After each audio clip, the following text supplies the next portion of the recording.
Falando sobre o caso Master ainda, a gente falava aqui sobre as consequências e implicações. A Dani hoje assina uma coluna no UOL que fala que o Toffoli não vai deixar o caso Master empurrado. E tem uma ala também do Supremo que rejeita abrir esse precedente, certo, Dani?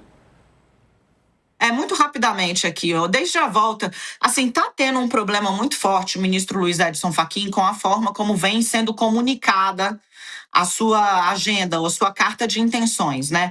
Então, primeiro, no momento em que está tomando tiro o ministro Alexandre de Moraes por conta da esposa dele, né, que teve um contrato com o Banco Master, um contrato que já não está em vigência, mas sim foi assinado esse contrato, e aí passaram a fazer uma série de ataques ao ministro, depois a Toffoli, e aí o Fachin volta com uma agenda dizendo que vai emplacar o tal código de conduta. Ficou parecendo um chute na canela dos colegas, né?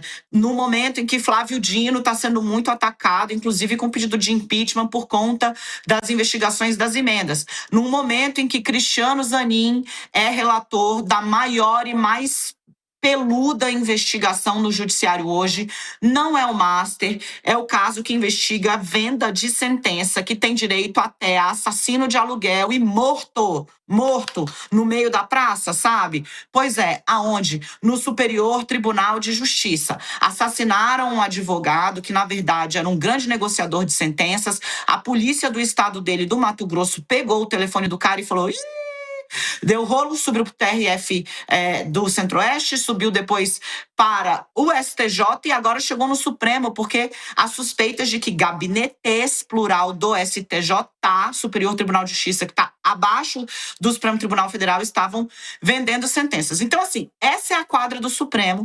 E aí ganha-se uma grande proeminência a questão do caso Master. Fachin voltou mais cedo e ontem passou-se o dia especulando, não, vai afastar de ofício o ministro Dias Toffoli da relatoria. Empurrado, o ministro Toffoli não sai. E o pior, o ministro Luiz Edson Fachin vem apregoando ter ali uma maioria, uma base forte para poder fazer valer o código de conduta dele. E eu pergunto honestamente, que código de conduta? Ninguém conhece. Não há texto, não foi apresentado, nem aos integrantes do Supremo Tribunal Federal. Os ministros jamais permitiriam que um deles fosse afastado de ofício pelo presidente do Supremo Tribunal Federal por uma simples palavrinha que em juridiquês vale tudo: precedente, jurisprudência.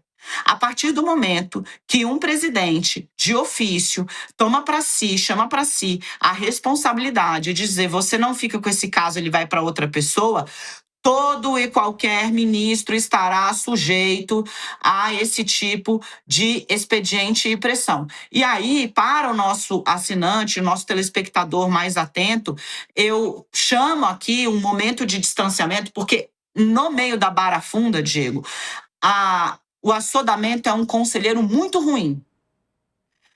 Todas as decisões que a gente tomou no meio da barafunda levaram a gente para um lugar onde a gente só reclama hoje. Aí acaba com financiamento privado de campanha porque tem roubalheira. Pois muito bem, então agora estão roubando só com dinheiro público. A gente está vendo aí o tamanho do fundo eleitoral. Aí vota fundo eleitoral de 7 bi, reclama de 8 bi, reclama, e o Congresso não para de aumentar.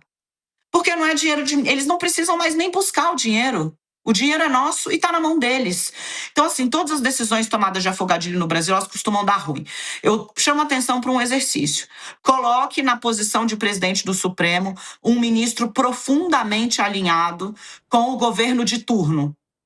Profundamente aliado, profundamente. Você fala assim: nossa, o Luiz Edson Fachin foi nomeado pela Dilma, foi nomeado pela Dilma nos estertores já da Dilma. Tem proximidade com o Lula? Não. Vai ao Palácio da Alvorada? Não. É uma pessoa, uma figura cara ao Luiz Inácio Lula da Silva? Não. Ao petismo? Não. Por quê? Ele foi, fato, 4 costados da Lava Jato, porque foi relator da Lava Jato. Substituiu o Teori Zavascki depois que o Teori morreu.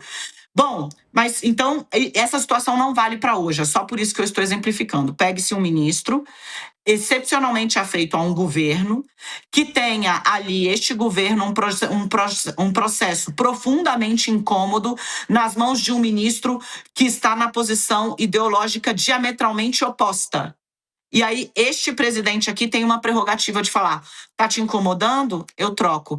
Não se abre porta que você não sabe aonde leva. E é isso que uma ala do Supremo Tribunal Federal está usando para dizer: este precedente a gente não abre. Rapidamente, para fechar, o mesmo vale para o tal Código de Conduta. Eu estava falando com o ministro do Supremo, que me disse: Daniela, eu pedi para o meu gabinete levantar o Código de Conduta alemão, porque eu não conheço o Código de Conduta do ministro Luiz Edson Fachin, e que tem se dito nas matérias que é o código de conduta no qual ele está se inspirando. O código de conduta alemão tem um enforcement. O que é o enforcement? É quem que vai garantir que a letra da lei ou aquela regra seja efetivamente aplicada. Você tem que ter um sujeito de força em cima daquele que você está apenando. Quem vai ser o enforcement em cima do Supremo? É o Conselho Nacional de Justiça, cujo presidente do CNJ sempre é o presidente do Supremo, mas você tem ministros do STJ, que hoje está sob investigação na Suprema Corte, lá na composição, ou da OAB, ou do Ministério Público, que travam um jogo de força, muitas vezes, com o Supremo Tribunal Federal.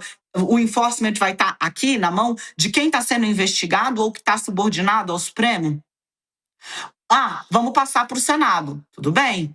Lá você tem uma centena de pedidos de impeachment dos ministros. Independentemente de concordar com eles ou não, é fato que pelo menos 80% tem base puramente política e ideológica. Então vai para o Senado? Esse é o problema hoje. Fechando aqui com a aspa do ministro, o problema de você inventar um jogo novo, com regras de jogo novas, é porque você precisa saber para quem você está dando as cartas. Questão delicadíssima essa, mano. Vamos ver quais são as próximas decisões aí dos ministros e as consequências delas também.